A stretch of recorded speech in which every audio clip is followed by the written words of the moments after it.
పరాభవనామ సంవత్సర ఉగాది శుభాకాంక్షలు.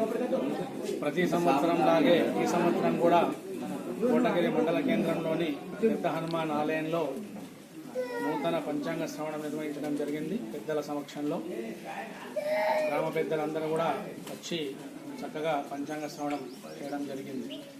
ఈ సంవత్సరం పరాభవనామ సంవత్సరంలో చక్కగా అందరూ కూడా పాడి పంటలతోటి వర్షాలు బాగా కురిసి పంటలు బాగా పండి అందరూ కూడా సుఖంగా ఉంటారు. ఈ సంవత్సరము రాజు గురువు అయిన కనుక అందరూ కూడా సామాన్య ప్రజలందరూ కూడా సుభిక్షంగా ఉంటారు.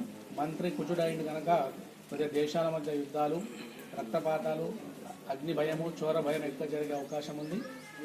ఈ సంవత్సరం మేఘానివాసము కోటమారి ఇంట్లో ఉంది కనుక ఈ సంవత్సరం అధికంగా వర్షాలు కురిచి అందరు కూడా చక్కగా సుఖంగా ఉంటారు.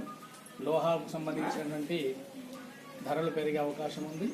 తెల్లటి ధాన్యము, తెల్ల పంటలు బాగా పండే అవకాశం ఉంది కనుక ఈ సంవత్సరం పరాభవనామ సంవత్సరము చక్కగా అందరికి కూడా సమస్త ప్రజలకు అందరికి కూడా ఆయురారోగ్యేశ్వర్యాలు ఇచ్చి ఆ పరమేశ్వరుడు అందరూ కూడా చక్కగా ఉంచాలని మనస్ఫూర్తిగా